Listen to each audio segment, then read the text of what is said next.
आज वेद दिवस है। परमपिता परमात्मा ने ये सृष्टि 1,96,8,53,122 वर्ष पूर्व ये सृष्टि रची और ये सृष्टि की रचना को किस तरह से इस मनुष्य को जीना है। जैसे हम कोई भी चीज़ खरीदते हैं उसके साथ में एक पुस्तक होती है जिससे उसको चलाने की उसमें विधि होती है। तो इस सृष्टि को परमपिता परमात्मा ने रचा और इस सृष्टि का कैसे उपभोग लेना है, इसके लिए उन्होंने जो हमें ज्ञान दिया उसे वेद के नाम से हम सभी जानते हैं। अभी हमारी बहन बता रही थी वेद 4 हैं, ऋग्वेद, यजुर्वेद, सामवेद, अथर्ववेद। 4 ऋषियों के अंतःकरण में ये वेद का ज्ञान दिया, अग्नि, वायु, आदित्य और अंगिरा।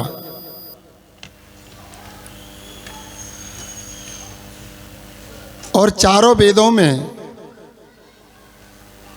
पहले जो हम पढ़ते थे तो ऋग्वेद में 10,552 मंत्र होते थे, लेकिन अभी जो प्रिंट आ रहा है उसमें 10,589 मंत्र आ रहे हैं। मैंने 2 सेट खरीदे, उसमें 10,589 मंत्र हैं। यजुर्वेद में 1975, सामवेद में 1875 और अथर्ववेद में 5,977। तो इस समय की गणना के अनुसार 20,416 मंत्र चारों वेदों में दिए गए हैं। 4 वेदों के 4 उपवेद भी हैं। ऋग्वेद का जो उपवेद है वो आयुर्वेद, यजुर्वेद का जो उपवेद है वो धनुर्वेद, सामवेद का उपवेद गंधर्व वेद, अथर्ववेद का उपवेद अर्थवेद। भगवान श्री राम को 14 विद्या निधान बोलते हैं। मैंने बहुत सारे अपने पौराणिक भाइयों से पूछता रहता हूँ कि राम ने 14 विद्या पढ़ी तो वो 14 विद्याएं कौन सी हैं, लेकिन वो राम के ही अनुयायी आज ये भूल गए हैं कि राम कौन सी 14 विद्याएं जानते थे। तो मैंने कहा भाई 4 वेद हैं, 4 उपवेद हैं और 6 उनके अंग हैं, वेदांग, जिनको हम बोलते हैं शिक्षा, कल्प, ज्योतिष, निरुक्त, छंद और व्याकरण। ये 6 वेदों के अंग हैं। इनको अगर जोड़ोगे तो 14 विद्या, इसमें पारंगत थे भगवान श्री राम। लेकिन हम अपनी संस्कृति में अपने इतिहास को भूलते जा रहे हैं। अभी हमारे एक भाई मेरे आश्रम में आए, प्रोफेसर थे, उन्होंने अपना परिचय दिया तो मैंने ऐसे ही उत्सुकता से पूछा कि हमारा धर्म ग्रंथ कौन सा है। वो आरएसएस से जुड़े हुए थे, तुरंत जल्दी से बोले कि गीता। मैंने उनसे पूछा कि महाभारत से पूर्व क्या कोई धर्म को पढ़ने वाला नहीं था, धर्म को जानने वाला नहीं था? क्योंकि गीता तो महाभारत के युद्ध के मैदान में बोली गई। उससे पूर्व भी विदुर ने, पितामह भीष्म ने, युधिष्ठिर ने, सभी ने धर्म ग्रंथों को पढ़ा। तो उन्होंने क्या पढ़ा? जब गीता ही हमारा धर्म ग्रंथ है, उन्होंने क्या पढ़ा? तो उन पर कोई जवाब नहीं मिला। अगर मैंने कहा आप कहें रामायण, तो राम से पहले, मैंने कहा रामायण भी लिखी गई राम के बाद। राम का जीवन तो बीत चुका था लगभग, तब वाल्मीकि ने वो लिखी, भले ही उनके जीते जी समय पर ही लिखी हो, लेकिन वाल्मीकि ने जो रामायण लिखी, लेकिन वो घटना घट चुकी थी, उसके बाद लिखी। मैंने कहा राम से पहले दशरथ भी हुए, दिलीप हुए, रघु हुए, अज हुए, भागीरथ हुए, ये इतने सारे जो राजा हुए, क्या उन्होंने धर्म को नहीं पढ़ा? उन पर कोई फिर जवाब नहीं बना। तो मैंने कहा कि हमारा जो धर्म ग्रंथ है वो वेद है, और सबसे प्राचीन जो वेद है वो ऋग्वेद है, लेकिन हम अपनी संस्कृति को भूलते जा रहे हैं। और उन्होंने कहा कि स्वामी जी, मैं प्रोफेसर हूँ धर्मशाला में, और मैं आपको अपने विद्यालय में बुलाऊंगा, ये सारी बातें अपने विद्यार्थियों को वहाँ जानकारी कराएंगे। लेकिन मैं ये कहना चाहता हूँ कि हमारी जो संस्कृति है सबसे प्राचीन है, और सबसे श्रेष्ठ भी है, क्योंकि इसमें कहीं कोई गुंजाइश नहीं है मिलावट की, कहीं कोई ऐसा नहीं है कि किसी इतिहास को जोड़ा जाए। यहाँ जो कुछ भी बताया जाता है पूरी पारदर्शिता से और परख करके, कसौटी पर कस करके वो चीज़ बताई जाती है। क्योंकि कम से कम हमारे ऋषियों ने 3 प्रमाणों को तो मुख्य माना ही है। एक प्रत्यक्ष प्रमाण है, प्रत्यक्ष को भी केवल प्रमाण अकेले को नहीं मान सकते, उसके साथ में अनुमान प्रमाण भी होता है और उसके साथ में आप्त पुरुषों के वचन। मैंने कहा कि ये 3 प्रमाण तो अनिवार्य हैं और ये आप कहीं भी घटा करके देखें, जो तीनों प्रमाणों पर खरा उतरे तब वो सत्य होता है। केवल प्रत्यक्ष दिखाई दे रहा है वो सत्य नहीं हो सकता है, क्योंकि जो कुछ हम देख रहे हैं पता नहीं कौन से दृष्टिकोण से देख रहे हैं, हमारा नज़रिया क्या है, देखने का ढंग क्या है। एक ही वस्तु को मैंने कहा अलग अलग नज़रिए से, अलग अलग चश्मे से देखते हैं। और एक व्यक्ति, मैंने कहा चश्मे में भी बहुत सारे कलर भी होते हैं, भिन्न भिन्न कलरों से देखते हैं तो ये संसार अलग ढंग से दिखाई देता है। लेकिन हम कलरों को भी हटा दें, कोई कलर ना हो, तो 3 प्रकार के लेंस तो होते ही हैं, जिनको हम समतल लेंस, उत्तल लेंस और अवतल लेंस, 3 प्रकार के लेंस होते हैं। जैसा चश्मा हम लगा लेते हैं, जब उत्तल लेंस लगाते हैं तो छोटी वस्तु बड़ी दिखाई देने लग जाती है, और अवतल लेंस लगाते हैं तो बड़ी वस्तु भी छोटी दिखाई देने लग जाती है। जब हमारा रेटिना का प्रतिबिंब ठीक नहीं बनता है तो लेंसों के माध्यम से उस प्रतिबिंब को ठीक बनाया जाता है, और एक हमारा समतल लेंस होता है। लेकिन मैंने कहा कि हम अपने अपने नज़रिया से बहुत कुछ देख लेते हैं।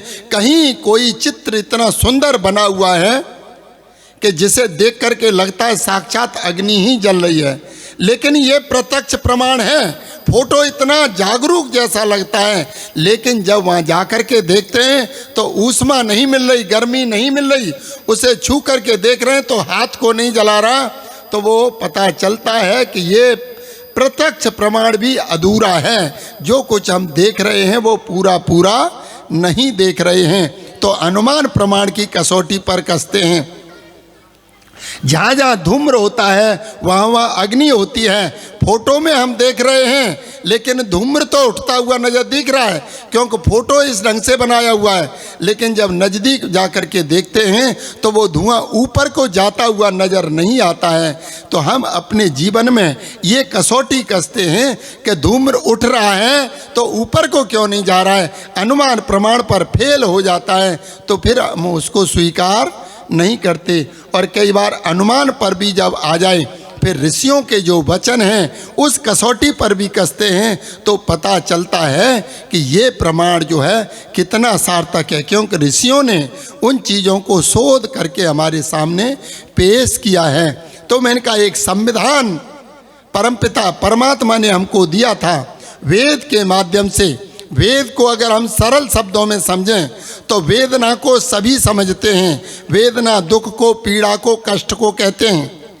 ऐसा ज्ञान जो हमारी वेदना को मिटा दे, हमारे दुख को मिटा दे, हमारी उलझनों को मिटा दे, उस वेदना को मिटाने की सामर्थ्य जिसमें रहती है वो ज्ञान वेद है। और जब वेद को हम अपने जीवन में लाते हैं सारे दुख मिट जाते हैं, सारे क्लेश मिट जाते हैं, और इस तरह से हम अपने जीवन को सुखों से जोड़ लेते हैं। और जो वेद से विमुख हो जाते हैं उनकी जिंदगी में हमेशा दुख ही दुख आते रहते हैं।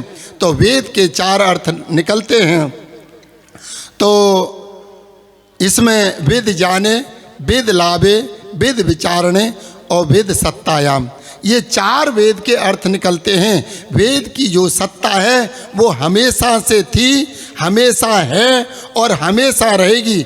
ऐसा ज्ञान जो तीनों कालों में कभी नहीं बदलता है, ऐसे ज्ञान को हम वेद का ज्ञान कहते हैं। कुछ ज्ञान ऐसे भी होते हैं जो परिवर्तित होते रहते हैं, उसको भी हम सत्य तो मानते हैं लेकिन वो बदलते रहते हैं। जैसे कुछ समय पहले हमारी सबसे छोटी इकाई को हम अणु कहते थे, लेकिन कुछ वैज्ञानिक आए और उन्होंने और शोध किया और उस अणु को तोड़ दिया तो सबसे छोटी इकाई परमाणु हो गई। फिर और वैज्ञानिक आए। अब जब तक हम पहली इकाई अणु को जानते थे तब तक अणु सत्य था, लेकिन जैसे ही अणु को तोड़ दिया गया तो छोटी इकाई परमाणु हो गई तो वो भी सत्य हो गया। लेकिन फिर परमाणु को भी तोड़ दिया और वो 3 भागों में टूट गया, इलेक्ट्रॉन, प्रोटॉन और न्यूट्रॉन। तो मैंने कहा अभी उस पर भी शोध चल रहे हैं, वो भी तोड़े जा सकते हैं। एक सत्य तो वो है जो समय के अनुसार बदलते रहते हैं, लेकिन एक ज्ञान ऐसा है जो कभी नहीं बदलता है, वो हमेशा एक रस रहता है। तो जिसकी जो सत्ता है वो ज्ञान कभी नहीं बदलता, इसलिए ईश्वर को सत चित आनंद स्वरूप कहते हैं, क्योंकि सत जिसकी सत्ता हमेशा रहती है। और ऐसा ज्ञान जिसके जानने से हमेशा लाभ ही लाभ प्राप्त हो, हानि की कोई गुंजाइश नहीं है। और जब कोई वेदों को पढ़ करके अपना जीवन जीता है उसकी जिंदगी में कहीं कोई हानि की गुंजाइश नहीं रहती है। हानि कब होती है? जब हमको अधूरा ज्ञान होता है और हम उस अधूरे ज्ञान के द्वारा जब संसार के उपयोग को लेने लगते हैं और उसके कारण हमारे जीवन में उलझनें खड़ी हो जाती हैं। तो हमको ये समझना है परमात्मा ने जो हमको 4 चीज़ दी और लगभग प्रत्येक मनुष्य को दी हैं, तो पहली जो चीज़ है वो मैंने कहा कि परमात्मा ने ये जो 2 हाथ दिए हैं सभी प्राणियों को, मतलब सभी मनुष्यों को दिए हैं। सभी के पास 2 हाथ हैं और परमात्मा ने 24 घंटे का समय सभी को दिया है। ऐसा कोई नहीं है जिसको 22 घंटे दिए हों, 20 घंटे दिए हों या किसी योगियों को 26 घंटे दिए हों।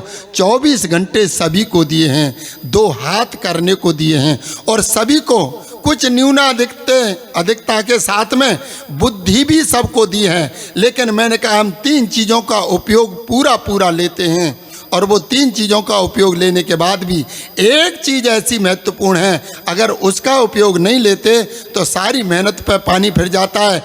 एक व्यक्ति अगर कहीं अपने जीवन में कहीं जा रहा है, वो अपनी बुद्धि भी लगाता है और अपनी मेहनत भी लगाता है, वो परिश्रम भी करता है, बुद्धि भी लगाता है, मैंने कहा समय भी खर्च करता है, लेकिन एक चीज़ की जो कमी रह जाती है और वो है हमारी दिशा। मेहनत करो, खर्चा भी करो, बुद्धि भी लगाओ, सब कुछ करो, ड्राइवरी की, लेकिन दिशा गलत हो गई तो हम जो चल करके जा रहे थे, हम जहाँ पहुँचना चाहते हैं वो नहीं पहुँच पाते हैं। और आज का मनुष्य बुद्धि भी लगा रहा है, मेहनत भी लगा रहा है, खर्चा भी कर रहा है, लेकिन दिशा गलत हो गई है, क्योंकि वेद से हम विमुख हो गए, वेद से हम दूर हो गए। इस कारण से वेद से दूर होने के कारण हमारी दिशा गलत हो गई, और जब दिशा गलत हो जाती है तो हमारी दशा भी गलत हो जाती है। और आज सभी का जीवन उलझनों से भरता जा रहा है। अगर हम दुखों से छूटना चाहते हैं तो महर्षि स्वामी दयानंद जी के आदेश को माने, वेदों की ओर लौटो, वेदों की तरफ चलो। तो जब हम इस सिद्धांत को अपनाएंगे तो हमारी जिंदगी खुशियों से भर जाएगी। परमात्मा ने दुख नाम की चीज़ कहीं नहीं बनाई, लेकिन गलत ढंग से जब उपयोग करते हैं तो दुख बन जाता है उसी चीज़ से, और सही ढंग से उपयोग करते हैं तो सुख बन जाता है। एक वैद्य विष को भी अमृत बना लेता है जब उसको कला आती है शोधने की। इसीलिए मैंने कहा अगर सही स्वरूप जानना है, सही व्यवस्था जाननी है, तो आपको वेदों की तरफ लौटना पड़ेगा। और वेदों का सही ज्ञान मैंने कहा केवल और केवल आर्य समाज में ही आपको कराया जाता है। ये ऋषि दयानंद की अपार कृपा है कि हम वेदों को जान रहे हैं, उनके मंत्रों की संख्या ही जान लें, यही बड़ी बात है। कितने लोगों को तो यही पता नहीं है वेदों में कितने मंत्र हैं। मैं ये कहता हूँ कि हम कभी कभी वेद पढ़ें, अपने घरों में वेदों का सेट रखें। कम से कम बच्चे देखेंगे तो कभी न कभी पढ़ने का प्रयास करेंगे। जब हम इन सारी चीज़ों को ठीक से जानेंगे, हम अपने संविधान को समझेंगे। हमारा जो संविधान था वेदों को पढ़ करके और फिर मनु महाराज ने मनु स्मृति लिखी थी और महर्षि स्वामी दयानंद जी ने सबसे ज़्यादा मनु स्मृति के श्लोकों को भी सत्यार्थ प्रकाश में प्रकट किया है। तो मैंने कहा हमारा जो संविधान है सर्वोत्तम है, सर्वोत्तम था और सर्वोत्तम रहेगा। जब तक वेदों को हम अपनाते रहेंगे, वेदों की रक्षा करते रहेंगे, तब तक हमारा जीवन सार्थक और सफल होगा। हम अपने जीवन के मूल्यों को समझें, अपने जीवन के विज्ञान को समझें। जीवन अमूल्य है, समय थोड़ा है, इसलिए वेदों की ओर लौटो। आपने मेरी बातों को बड़ी शांति और प्रेम से सुना। मेरा समय पूरा होता है। आप सभी का बहुत बहुत धन्यवाद। ओम शांति शांति।